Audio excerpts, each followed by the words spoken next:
ही जो अकाउंटन्सी चॅनलमध्ये मी प्राध्यापक ललित वेळेकर सर्व विद्यार्थी आणि व्ह्यूअर्सचं स्वागत करतो. BCom part first semester second unit first single entry conversion method. तर युनिट फर्स्ट आपण सुरू करतो single entry system conversion method. तर या व्हिडिओमध्ये आपण single entry system conversion method concept and procedure आपण पाहणार आहोत. तर वन बाय वन यामध्ये सिंगल एंट्रीची कॉन्सेप्ट, त्याचबरोबर जे काही वेगवेगळे अकाउंट्स आपल्याला क्रिएट करावे लागतात याविषयीची माहिती आपण पाहणार आहोत. तर सुरुवातीला तुम्ही स्क्रीनवर पाहू शकता सिंगल एंट्री. सिंगल एंट्रीचं मिनिंग बघा. Single entry means it is also known as preparation of accounts for incomplete records. म्हणजे बघा, जे काही छोटे उद्योजक असतात, छोटे व्यावसायिक असतात, तर त्यांच्याजवळ असणारे जे काही अकाउंट्स रेकॉर्ड असतं ते इनकम्प्लीट स्वरूपामध्ये असतं. आणि मग अशा इनकम्प्लीट जे रेकॉर्ड्स आहे त्याला आपण सिंगल एंट्री सिस्टम असं म्हणतो. Single entry means it is also known as preparation of accounts from incomplete record. आता सिंगल एंट्री सिस्टीमच्या टू मेथड्स आहेत, दोन मेथड्स आहेत. त्याच्यामध्ये फर्स्ट मेथड आहे स्टेटमेंट ऑफ अफेअर्स मेथड आणि सेकंड मेथड आहे कन्वर्जन मेथड. तर बीकॉम फर्स्ट सेमिस्टर सेकंडसाठी सिंगल एंट्री सिस्टीममध्ये फक्त सिलेबसमध्ये कन्वर्जन मेथडचाच अभ्यास आपल्याला करायचा आहे. आता बघा, कन्वर्जन मेथड म्हणजे काय ते आपण पाहूया. Conversion method means converting incomplete information into complete information. That is converting single entry into double entry system. म्हणजे बघा, व्यवसायामध्ये असणारं जे इनकम्प्लीट इन्फॉर्मेशन जे आहे, जी अपूर्ण माहिती आहे, त्याचं कन्वर्टिंग किंवा त्याचं जे कन्वर्जन आहे ते कंप्लीट इन्फॉर्मेशनमध्ये करणं, त्याला आपण कन्वर्जन मेथड असं म्हणतो. म्हणजे याच्यामध्ये बघा, that is converting single entry into double entry system. म्हणजे जी काही सिंगल एंट्री सिस्टीम आहे त्याचं कन्वर्जन हे डबल एंट्री सिस्टीममध्ये करणं, त्यालाच आपण कन्वर्जन मेथड असं म्हणतो. आता यामध्ये पहा, conversion of single entry into double entry system follow 4 steps. म्हणजे ज्यावेळी आपल्याला सिंगल एंट्रीचं कन्वर्जन हे डबल एंट्री सिस्टीममध्ये करायचं असतं त्यावेळेस आपल्याला 4 स्टेप्स या ठिकाणी यूज करावे लागतील. यामध्ये फर्स्ट स्टेप आहे काय म्हटलं बघा, ओपनिंग स्टेटमेंट ऑफ अफेअर्स. म्हणजे पहिल्या स्टेपमध्ये आपल्याला ओपनिंग स्टेटमेंट ऑफ अफेअर्स हे स्टेटमेंट तयार करावं लागेल. हे आपण स्टेटमेंट कशासाठी तयार करतो? To calculate capital in the beginning. म्हणजे ओपनिंग कॅपिटल जे आहे हे ओपनिंग कॅपिटल आपल्याला कॅल्क्युलेट करण्यासाठी हे सगळ्यात अगोदर आपल्याला ओपनिंग स्टेटमेंट ऑफ अफेअर्स हे तयार करावं लागेल. आता हे ओपनिंग स्टेटमेंट ऑफ अफेअर्सचा फॉर्मॅट तुम्ही पाहू शकता, format of statement of affairs. आता हे जे स्टेटमेंट आहे हे स्टेटमेंट हे बॅलन्स शीट प्रमाणेच आहे. यामध्ये तुम्ही पाहू शकता लायबिलिटीज आणि असेट्स अशा दोन बाजू आपण पाहतोय. लायबिलिटीजमध्ये सनरी क्रेडिटर्स, त्यानंतर bills payable, outstanding expenses, bank overdraft, बरोबर आहे. आणि त्याचबरोबर असेट्समध्ये cash in hand, cash at bank, sundry debtors, bills receivable, closing stock, fixed assets आणि प्रीपेड एक्सपेन्सेस यामध्ये आपल्याला दिसत आहेत. म्हणजे लायबिलिटीज आणि असेट्स. म्हणजे बघा, असेट्समधून लायबिलिटीज मायनस केल्यानंतर आपल्याला बॅलन्सिंग फिगर मिळेल, ती म्हणजेच कॅपिटल. म्हणजे एकंदरीत ओपनिंग स्टेटमेंट ऑफ अफेअर्स हे आपण कॅपिटल फाइंड आउट करण्यासाठी तयार करतो. तर पहिल्या स्टेपमध्ये ओपनिंग स्टेटमेंट ऑफ अफेअर्स हे आपल्याला तयार करावं लागेल. यानंतर स्टेप सेकंडमध्ये आपल्याला अदर अकाउंट्स तयार करावे लागतील, ज्यामध्ये debtors account, bills receivable account, creditors account, bills payable account, cash bank account आणि इतर फायनल अकाउंट्स जे आपण पुढे पाहणार आहोत. तर स्टेप सेकंडमध्ये आपल्याला अदर अकाउंट्स तयार करावे लागतील. तर यामध्ये पहिल्यांदा आपल्याला डेटर्स अकाउंट हे तयार करावं लागेल. तर डेटर्स अकाउंट हे लेजर अकाउंट आहे. तर पहा, लेजर अकाउंटच्या डेबिट साईडला आपल्याला 2 बॅलन्स ब्रॉट डाऊन, म्हणजे डेटरचा हा ओपनिंग बॅलन्स असेल.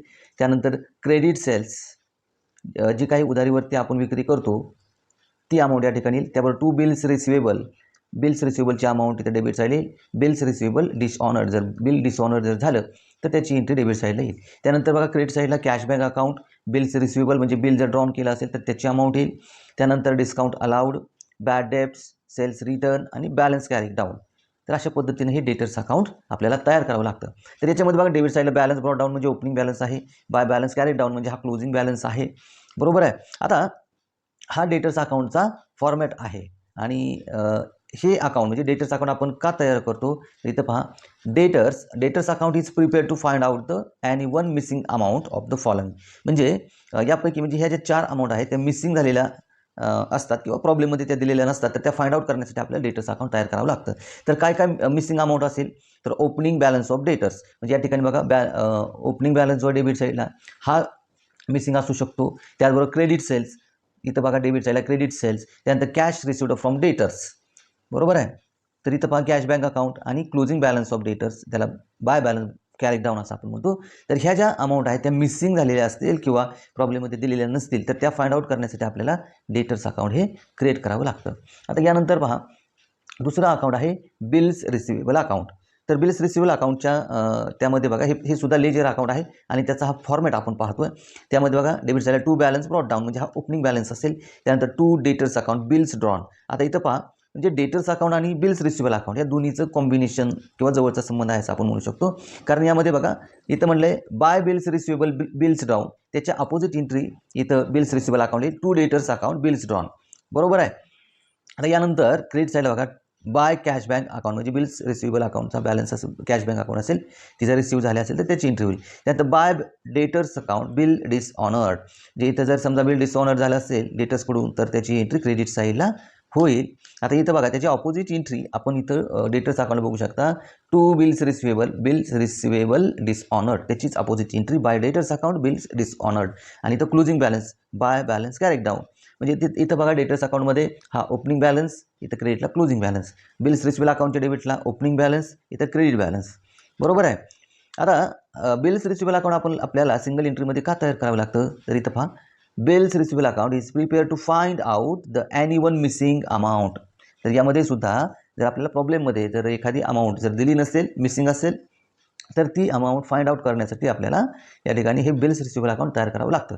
त्यामध्ये कोणत्या अमाऊंट मिसिंग झालेल्या असतील, तर first opening balance of bills receivable, म्हणजे हा जो बिल्स रिसिवेबलचा जो ओपनिंग बॅलन्स आहे हा जर समजा मिसिंग अमाऊंट असेल तर ते आपल्याला फाइंड आउट करण्यासाठी बिल्स रिसिवेबल अकाउंट तयार करावं लागेल. त्यानंतर second bills drawn during the year, म्हणजे बघा डेटर्स अकाउंटचा जो बिल्स ड्रॉन आहे ते अमाऊंट जर मिसिंग असेल तर आपल्याला या ठिकाणी बिल्स रिसिवेबल अकाउंट तयार करावं लागेल. Third cash received against the bill, इथं कॅश बँक अकाउंट म्हणलेलं आहे, म्हणजे बिलच्या अगेन्स्टची अमाऊंट जर कॅश रिसिव्ड झालेली असेल तर ती फाइंड आउट करण्यासाठी, ती मिसिंग असेल तर फाइंड आउट करण्यासाठी आपल्याला या ठिकाणी बिल्स रिसिवेबल अकाउंट तयार करावं लागेल. त्यानंतर four closing balance of bills receivable, इथं पहा क्रेडिट साईडला बॅलन्स कॅरेक्ट डाऊन म्हणलेला आहे. तर हा क्लोजिंग बॅलन्स जर आपल्याला दिला नसेल, तर मिसिंग असेल, तर आपल्याला या ठिकाणी बिल्स रिसिवेबल अकाउंट हे तयार करावं लागेल. म्हणजे बघा opening statement of affairs, debtors account आणि बिल्स रिसिवेबल अकाउंट हे तीन अकाउंट आपण सिंगल एंट्रीमध्ये तयार करावं लागतं ते. आता यानंतर सेकंड स्टेपमध्ये म्हणजे आपण दोन स्टेप पाहतोय. पहिल्या स्टेपमध्ये ओपनिंग स्टेटमेंट ऑफ अफेअर्स हे तयार करावं लागतं. सेकंड स्टेपमध्ये ऑर्डर अकाउंट आपल्याला तयार करावं लागतं, ज्यामध्ये debtors account, bills receivable account, creditors account किंवा कॅश बँक अकाउंट, इतर अकाउंट आपल्याला तयार करावं लागतं. आता यामध्ये बघा क्रेडिटर्स अकाउंटचा सुद्धा फॉर्मॅट आपण या ठिकाणी पाहूया. तर क्रेडिटर्स अकाउंट त्यामध्ये हे सुद्धा लेजर अकाउंट आहे. डेबिट साईडला बघा कॅश पेड, जर समजा क्रेडिटर्सला कॅश पेड केली असेल तर त्याची एंट्री होईल. त्यानंतर डिस्काउंट रिसिव्ड, जर आपल्याला डिस्काउंट जर रिसिव्ह झाला असेल तर त्याची एंट्री होईल. परचेस रिटर्न, बरोबर आहे. त्यानंतर balance carried down, closing balance. आता क्रेडिटर्स ही एक प्रकारची लायबिलिटीज आहे, त्याच्यामुळं इथं डेबिटला क्लोजिंग बॅलन्स आपण घेतलेला आहे. त्यानंतर बघा बाय बॅलन्स, क्रेडिट साईडला by balance brought down opening balance, म्हणजे डेटर्स अकाउंट असेल, बिल्स रिसिवेबल अकाउंट हे असेट अकाउंट असल्यामुळं जो बॅलन्स असतो तो बॅलन्स आपण डेबिटला घेतो, क्लोजिंग बॅलन्स क्रेडिटला घेतो. मात्र क्रेडिटर्स अकाउंट हे लायबिलिटीज असल्यामुळं ओपनिंग बॅलन्स आपण क्रेडिटला घेतो. इथं पाहू शकता by balance brought down amount येईल आणि क्लोजिंग बॅलन्स जो आहे तो मात्र डेबिटला इथं या ठिकाणी घ्यावा लागेल. आणि इथं बघा by credit purchases balancing figure, म्हणजे बघा क्रेडिटर्स अकाउंट आपण का तयार करतो, ॲसर्टनमेंट ऑफ क्रेडिट सेल्स, म्हणजे आपल्याला क्रेडिट परचेसेस आपल्याला काढण्यासाठी आपण या ठिकाणी क्रेडिट परचेसेस काय म्हटलं बघा, creditors account to find out credit purchases, creditors account to find out credit purchases, creditors balances either in the beginning or at the end. म्हणजे बघा हा जो क्रेडिट परचेसेसची बॅलन्सिंग फिगर जी अमाऊंट आहे ती फाइंड आउट करण्यासाठी आपण क्रेडिटर्स अकाउंट तयार करतो, किंवा क्रेडिटर्सची ओपनिंग बॅलन्स आणि क्लोजिंग बॅलन्स फाइंड आउट करण्यासाठी आपल्याला क्रेडिटर्स अकाउंट हे तयार करावं लागतं. आता अशा पद्धतीने आपण दोन स्टेप पाहिलेले आहेत. त्यानंतर तिसरी स्टेप आपल्याला पाहायचे. तिसऱ्या स्टेपमध्ये आपल्याला टोटल सेल्स आणि टोटल परचेसेस हे काढावे लागतात. आता टोटल सेल्स जर काढायचे म्हटले तर त्याच्यामध्ये आपल्याला माहिती आहे सेल्स हा 2 प्रकारचा असतो. एक म्हणजे कॅश सेल्स आणि दुसरा क्रेडिट सेल्स. म्हणजे रोखीनं विक्री आणि उधारीवर विक्री अशा दोन्ही प्रकारचा जो सेल्सची टोटल असेल त्याला आपण टोटल सेल्स असं म्हणतो. त्यानंतर टोटल पर्चेसेस म्हणजे एकूण विक्री. तर त्याच्यामध्ये पर्चेसेससुद्धा 2 प्रकारचे असतात, कॅश पर्चेसेस आणि क्रेडिट पर्चेसेस. म्हणजे cash purchases plus credit purchases is equal to total purchases. तर हे स्टेप नंबर 3 मध्ये आपल्याला फाइंड आउट करावं लागेल. आणि शेवटी स्टेप नंबर 4 यामध्ये आपल्याला फायनल अकाउंट तयार करावं लागतं. म्हणजे स्टेप 1 मध्ये आपण ओपनिंग स्टेटमेंट ऑफ अफेअर्स तयार करतो. स्टेप 2 मध्ये ऑदर अकाउंट ज्यामध्ये debtors account, bills receivable account, creditors account, bills payable account आपण तयार करतो. त्याचे फॉर्मॅट्स आपण पाहिलेले आहेत. स्टेप 3 मध्ये टोटल सेल्स आणि टोटल पर्चेसेस आपल्याला काढावे लागतात. आणि स्टेप 4 मध्ये आपल्याला फायनल अकाउंट हे तयार करावं लागतं. नाव prepare trading profit and loss account and balance sheet. तर ट्रेडिंग अकाउंट असेल, प्रॉफिट अँड लॉस अकाउंट असेल किंवा बॅलन्स शीट असेल तरी आपल्याला माहीत आहे की ते कशा पद्धतीने तयार केलं जातं. तर एकंदरीत सिंगल एंट्री सिस्टीममध्ये जी कन्व्हर्जन मेथड आहे तर त्याच्यामध्ये एकंदरीत आपल्याला 7 अकाउंट्स हे बहुधा बनवायला लागू शकतात. याच्यामध्ये बघा accounts to be prepared single entry to double entry conversion method. म्हणजे सिंगल एंट्रीचं कन्व्हर्जन हे डबल एंट्री सिस्टीममध्ये करत असताना आपल्याला एकूण 7 अकाउंट्स हे क्रिएट करावे लागतात. ज्यामध्ये डेटर्स अकाउंट त्याचा फॉर्मॅट आपण पाहिला, बिल्स रिसिवेबल अकाउंट त्याचा देखील फॉर्मॅट पाहिला, तिसरा अकाउंट आहे क्रेडिटर्स अकाउंट त्याचाही फॉर्मॅट आपण पाहिलेला आहे, bills payable, cash bank account, opening statement of affairs हे तयार करावं लागतं त्याचाही फॉर्मॅट आपण पाहिला, आणि शेवटी फायनल अकाउंट ज्यामध्ये trading account, profit and loss account, balance sheet. तर अशा पद्धतीनं आपल्याला हे अकाउंट्स हे तयार करावे लागतात. जे बहुधा छोटे व्यावसायिक उद्योजक असतात त्यांच्याकडे प्रॉपर अकाउंट हे मेंटेन केलेले नसतात आणि वर्षाच्या शेवटी त्यांना जर आपल्या व्यवसायामध्ये प्रॉफिट किती झालेला आहे किंवा लॉस किती झालेला आहे हे पाहण्यासाठी मात्र सिंगल एंट्री सिस्टीम ही इनकम्प्लीट रेकॉर्ड्स असल्यामुळे त्याचं कंप्लीट रेकॉर्डमध्ये रूपांतर करण्यासाठी आपल्याला कन्व्हर्जन मेथडचा यूज करून सिंगल एंट्री सिस्टीमचं डबल एंट्री सिस्टीममध्ये कन्व्हर्जन करावं लागतं. तर त्यासाठी आपल्याला कोणकोणते अकाउंट्स बनावे लागतात हे एकूण 4 स्टेपमध्ये, ज्याच्यामध्ये opening statement of affairs, debtors account, bills receivable account, creditors account आणि फायनल अकाउंट आपल्याला बनावं लागतं. तर विद्यार्थ्यांनी हा व्हिडिओ व्यवस्थित पाहावा, स्किप करून हा व्हिडिओ पाहू नये, कारण हा बेसिक कॉन्सेप्टचा असणारा हा व्हिडिओ आहे आणि या बेसवरतीच आपल्याला प्रॅक्टिकल प्रॉब्लेमसुद्धा पाहायचे आहेत. जे विद्यार्थी आपल्या चॅनलवर नवीन असतील तर त्यांनी चॅनलला सबस्क्राईब करा, लाईक करा, शेअर करा. Thank you so much.